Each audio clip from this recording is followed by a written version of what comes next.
చేయాల్సిందంతా చేసేసి ఇప్పుడు వాపోతున్న అమెరికా అధ్యక్షుడు ట్రంప్ పై మన ప్రధాని మోదీ సరైన సెటైర్ వేశారు. సుంకాల పేరుతో భారత్ని చికాకు పెట్టిన ట్రంప్ ఇప్పుడు సెంటిమెంటల్ డైలాగ్ లేస్తున్నారు. మోదీ నాకు ఇప్పటికీ మంచి మిత్రుడేనంటూ చెప్పిన ట్రంప్కి మోదీ సరైన జలకిచ్చారు. ఏంటదంటారా? మీరే చూడండి.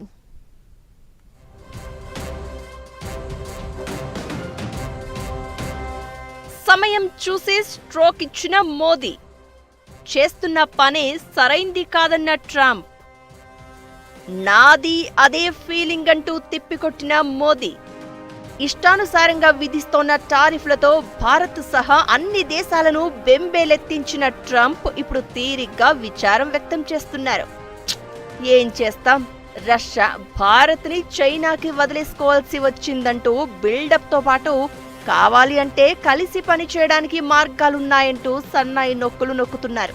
దీనికి మన ప్రధానమంత్రి నరేంద్ర మోదీ కూడా అదే స్థాయిలో స్పందించారు. ట్రంప్ అభిప్రాయాలను తాను హృదయపూర్వకంగా అభినందిస్తున్నాను అని, తాను కూడా అదే భావాలతో స్పందిస్తున్నాను అని మోదీ పేర్కొన్నారు. ఇండియా అమెరికా మధ్య అత్యంత సానుకూలమైన, ముందు చూపుతో కూడిన సమగ్ర అంతర్జాతీయ స్థాయి వ్యూహాత్మక భాగస్వామ్యం ఉంది అని మోదీ ఎక్స్లో పోస్ట్ చేశారు.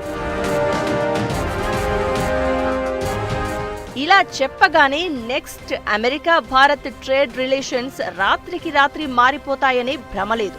ఎందుకంటే ఈ నెలాఖరులో అమెరికా వెళ్లాల్సిన మోదీ తన ట్రిప్ క్యాన్సిల్ చేసుకున్నారు. తనకి బదులుగా విదేశాంగ మంత్రి జయశంకర్ని పంపుతున్నారు. న్యూయార్క్లో జరిగే ఐక్యరాజ్య సమితి సమావేశాల కోసం మోదీ టూర్ ఉండగా అసలు ట్రంప్ మొహం కూడా చూడకూడదని ఇలా జర్నీ రద్దు చేసుకున్నారని గుసగుసలు వినిపిస్తున్నాయి. ఓవైపు చేయాల్సిందంతా చేసేసి భారీగా పన్నులను ముక్కుపిండి మరీ వసూలు చేస్తున్నారు ట్రంప్. ఇప్పుడు గాయం చేసి ఆయింట్మెంట్ పూస్తున్నట్లుగా సెంటిమెంట్ డైలాగ్స్ కొట్టడంపై భారత్ రగిలిపోతోంది. అందుకే మోదీ ఇలా టైం చూసి ట్రంప్, నిజమే మీ సెంటిమెంట్ మాకు అర్థమైంది, మా ఫీలింగ్ కూడా అదే అని చెప్పడం ద్వారా స్ట్రోక్ వేశారు అంటున్నారు. జూన్ 17న మోదీ ట్రంప్ మధ్య ఫోన్ కాల్ తర్వాత ఇద్దరి మధ్య ఎలాంటి డైరెక్ట్ కమ్యూనికేషన్ లేదు. ఓపెన్ గా ఈ ఇద్దరు సంభాషించుకోవడం దాని తర్వాత ఇదే మొదటిసారి. స్కోస్ సదస్సు తర్వాత చైనా, రష్యాతో భారత్ సన్నిహిత సంబంధాలు అమెరికాకు కలవరం పుట్టించాయి అనడానికి మారిన ట్రంప్ వైఖరే నిదర్శనం కాగా, భారత్ మాత్రం ఎవరికి ఎంత దూరంలో దగ్గరగా ఉండాలనేది సొంతంగా నిర్ణయిస్తుంది అనడానికి ఇదే ఉదాహరణ.